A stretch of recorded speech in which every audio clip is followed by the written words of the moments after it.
Hello, everyone. My name is Andrea Handy, and I am a learning and development consultant with Employee and Organizational Development and Advancement with Cal Poly.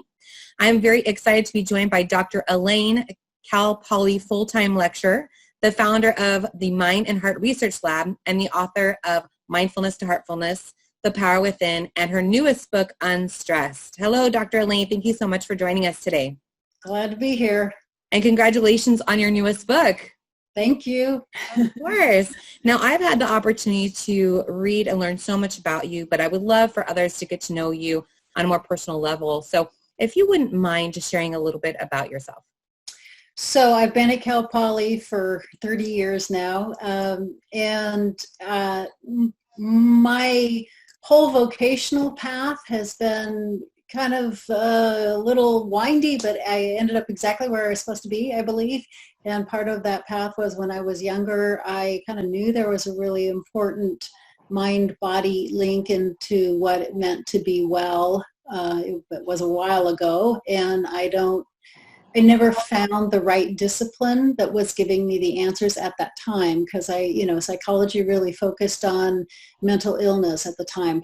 Positive, it was way before positive psychology was around, and they focused on mental illness, which was really important, obviously, as a discipline for people that were mentally ill. But I always really had a passion about wanting to know what it meant to be well. And so then at that time, again, what the disciplines were offering was really that wellness was all about physical wellness. So I threw my whole life into what it meant to be physically well. And I was about as physically well as you could be. And my master's degree was in exercise science. And I was spending all my time teaching about health and fitness and wellness. But it was all based on the physical wellness. And at one point, I developed a real debilitating anxiety disorder, and I was full of stress. And so emotionally, I was falling apart. Physically, I was, as healthy as you could be. And I realized that that's not the answer. It's part of the answer, and it's a super, super, super important part of the answer, but it's not the complete answer.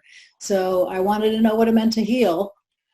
And so I kind of threw my whole life into finding out what a holistic view of well-being and wellness, including emotional wellness, looked like. So then I went back to school and got my PhD in what it meant to be well overall, especially including and emphasizing emotional wellness. So my background is kind of all varied into all different areas of wellness, and I have certainly not left the physical behind, but I also realized that there was a super important component missing. So now I teach mostly stress management classes. I also teach a health and well-being class. I run the Mind and Heart Lab at Cal Poly, which is kind of a service center for emotional health and wellness and stress management. And that's pretty much the focus. I write blogs for Psychology Today as well. And so the whole focus now of my vocation has kind of been this broadened definition of what wellness is, especially with the emphasis on emotional health and wellness. Well, congratulations. You have a very holistic view of health and well-being. And we are very lucky to have you, especially during this time. People have so many different feelings that are taking place, and health and mindfulness seem to be a challenge for many of us at this time. And so can you just share a little bit about your insights on what you've seen and what you've experienced surrounding our current climate and what people are feeling? Well, one of the things that I think is so important is everything was stripped away from us with just no warning. And so a lot of times we have so many systems built into our day-to-day life that we don't even realize that keep us functioning and keep us healthy. And so it's when that is taken away from us, then we need to be intentional about creating those things. Because one of the things that we know that psychophysiology so beautifully teaches us is that we're transforming to every moment of every day. So every experience we have just creates a greater capacity for more of those same experiences. And so for a lot of people that their whole kind of foundation has been disruptive, it's really important to be intentional about creating experiences every day that contribute to our wellness. And we also have different dimensions, what we would call the dimensions of wellness. And so wellness isn't just about the physical, and it's also just not about the emotional. There's different, depending on what source you go to, there may be 8 dimensions of wellness, but there's sometimes usually between 5 and 8, depending on what source is defining it. But there's physical wellness for sure, there's emotional wellness, there's social wellness, there's spiritual wellness, there's psychological wellness, there's environmental wellness, and in all of that, all of the interaction, it's like a tapestry, and they all weave into each other, and they're all really important. So one of the things that I highly, highly, highly encourage is that every day you write these dimensions down, and every day you do something that is going to address one of those dimensions of wellness. And you may do activities that address multiple dimensions. I'm a runner. I run every single morning, and it's as much for my emotional health as it is for my physical health. But if you can write down every single dimension and just do something. In fact, I had my students doing this in my health and well-being class when everything was, we went online. I was like, what do we do now? Okay, so this is a health and well-being class. We're really going to enact what we talk about, right? So every day they had to do something that addressed each dimension, even if it's just to make a phone call for your social wellness, because there's a difference. We transform to experience. So there's a big difference in knowing, oh, if I made a phone call, I might feel better, and then actually pulling it off. Because in behavior change, nothing happens until something happens, right? I always tell my students this, nothing changes until, if nothing changes, then nothing changes, right? So we actually have to change our experience. And so what we need to do is be intentional every day about these different things that might contribute to our wellness. Figure out, be creative, figure out ways to do something that your physical wellness, that will improve your physical wellness. Make a phone call, do something, and one of the things I also do is I have people write down the dimensions and what are things that you do that do address your own health in these different dimensions, because everybody's different. And then just pick something from each dimension every day, even if it only takes 5 minutes. Pick something from each dimension and just make sure that you're putting those in your life. Because again, we transform to experience. If we don't change up our experience, it doesn't matter how much you know about this stuff. If you don't enact it, it doesn't make a difference. No, I agree. And you really talk a lot about being intentional. And if you could do me a favor one more time and just list out those dimensions for us. So we can, so we have physical wellness, and we have emotional wellness, spiritual wellness, social wellness. Environmental wellness is one of those things that gets put in sometimes and not put in sometimes. So what does that do? A lot of people are focusing on their environmental wellness right now because they're cleaning out closets, or they're, what is your environment? What are you exposed to? And then I started talking, and so I just blanked on which ones I already said. Oh, intellectual wellness. What are you doing to be intellectually healthy? So those are usually the main foundational. Sometimes people put financial wellness in, and sometimes people will kind of add another dimension in. But those are really kind of the foundational wellness dimensions that we talk about a lot, and they all matter. They all matter, and we need to be intentional about every single one of them now. I apologize. Excuse me, because you did talk about some of the steps that we can take in really managing our own well-being, but what would you recommend if somebody was really trying to be proactive about their health, wellness, and well-being? What tips would you give them? I would say write down the dimensions, write down things that for you address the different dimensions, because it's all different, and then, like I said, put a little thing on your refrigerator, and every day mark off that I did this, even like it's a little calendar. I did something for my emotional wellness today. This is what this looks like for me, and I could make suggestions about what that might look like, but everybody's different. So, what does social wellness look like to you? What are the things that you can do to just focus, be intentional about your social wellness today? make a phone call, text somebody. What does that look like? What can you do to be intentional about your physical wellness today, even given our circumstances? What can you do? One of the things that I had my health and well-being class did is we actually started a Facebook page called Wellness Outreach. And so they actually are posting all kinds of YouTube videos and Instagrams and all on these topics. Like, okay, so how, now that we're limited, we can't get outside, we can't go to a gym, what's a physical workout routine that we could do in the house with what we've got? And they actually have, really short YouTubes on that, or what is the thing that you could do for your emotional health today? Or like I said, everybody's different, so I can give recommendations. Of course. It's better if a person really thinks about that themselves. Well, what does this look like for me? And what can I do? Right? And just have kind of a list of things. I always say Rolodex, but that's kind of dating me. But you kind of have a list of things of every different area. And so what can I do today? And even if you plan it out the day before, and like I said, it doesn't have to consume your day. It can consume your day. If you're not doing anything else, it'd be good to consume your day, but it doesn't have to, you know what I mean? It just little steps. In the world of neuroscience, little steps go a long way. Well, and I believe too, when I make a checklist for myself and I start check marking things and getting those completed, I feel good. I feel accomplished. I feel productive. But also, as you're saying this, I wonder how the other person on the other line feels too. So you're right. Helping your own emotional health, but also the person on the other end of the line. So I feel like that could be really twofold. Right. Exactly. Let's say if someone is really, they're doing the list and they're kind of writing things down, but there are still some outside factors where they're still feeling a little bit overwhelmed.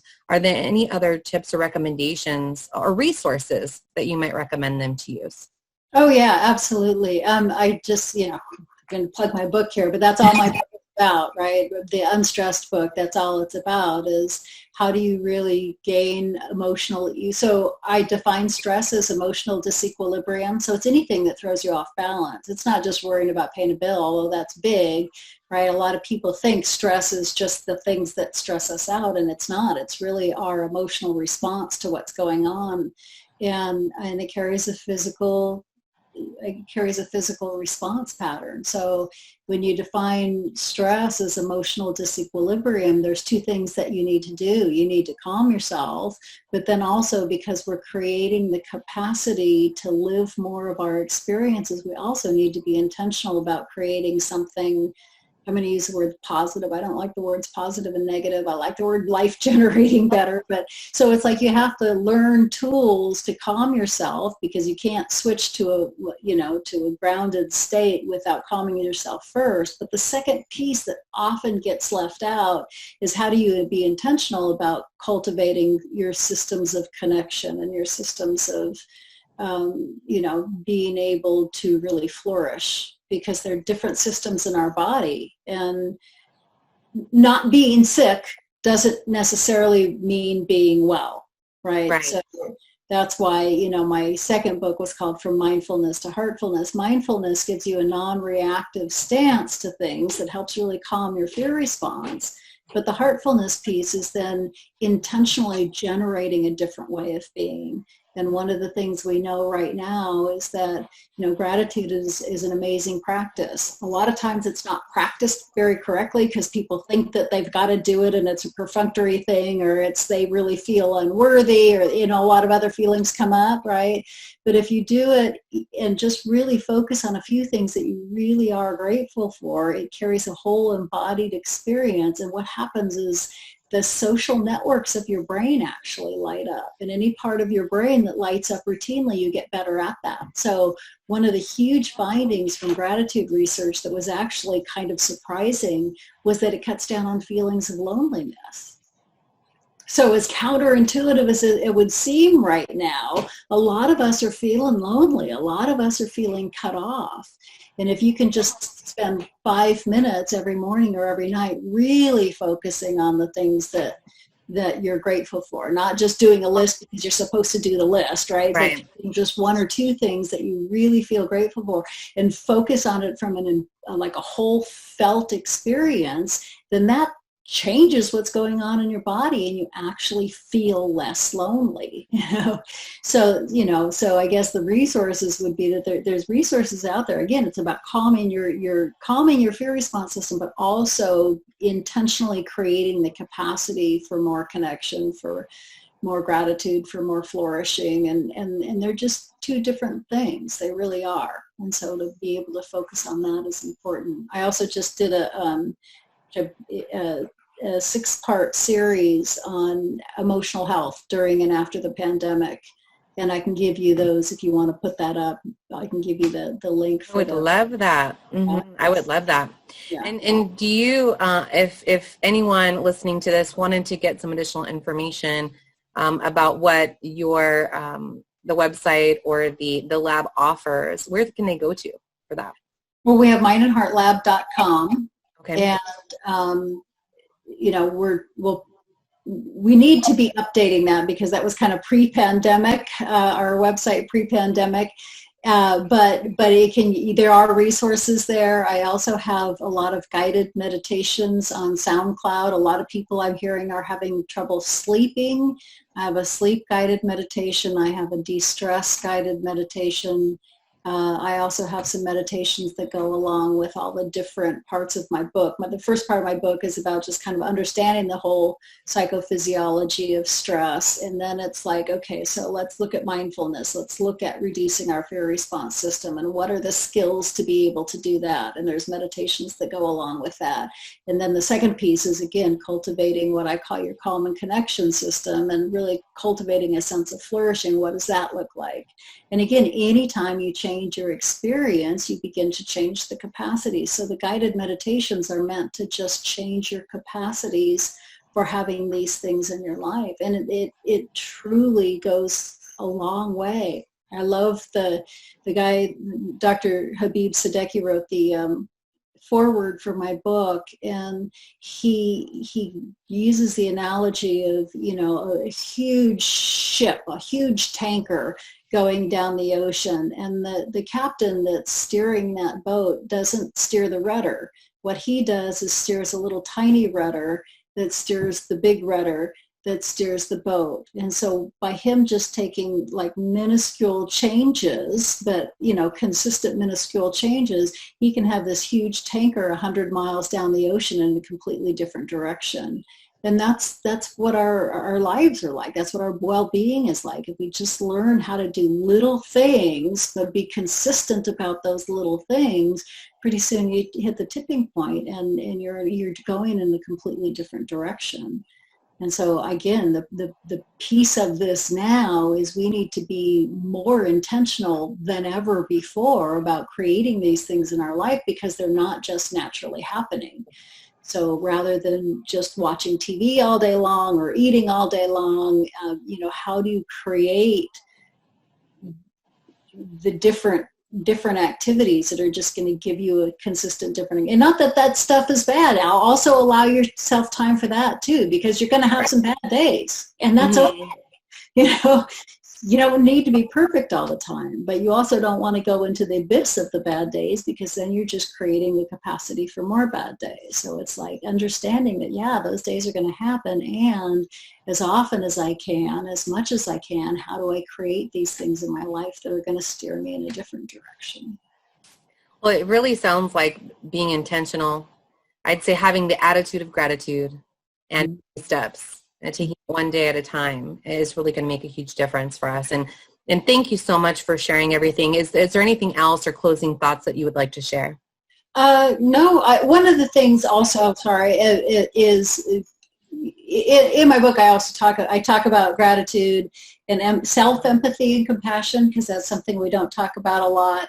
No, we don't. But also hope. And one of the big things about hope isn't wishful thinking.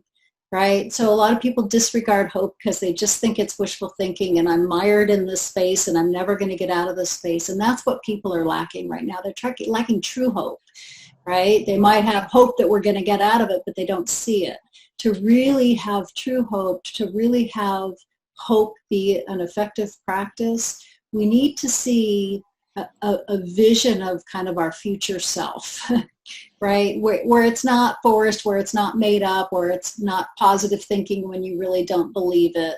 Of But course. really kind of going through some steps of what would this look like if it were really working, right? We always look at what's not working. And instead of just saying, oh, it would be better, but we're still looking at not what's working, it's like, what if I can be really clear about what it would look like if it were working? What do I want to bring forward after this time? What are the benefits that I've gotten during this time? What do I want to bring forward? And really be kind of clear and establish some clarity about what it is that you want to bring forward. Kind of instills a whole different kind of hope where you can really move forward to kind of a new way of being, which is very different than just mired in this thing and wishful thinking that it would be better, but we don't really have any clarity on what that would be. Well, and I love that you say hope isn't just wishful thinking, because sometimes I think that we can get that mindset. And like you said, if we don't have that clarity, getting to that point can be quite difficult. So thank you. And thank you, Dr. Alane, for your time, your perspectives and recommendations for all of us that are clearly needed at this time. So thank you so much, and we appreciate you. More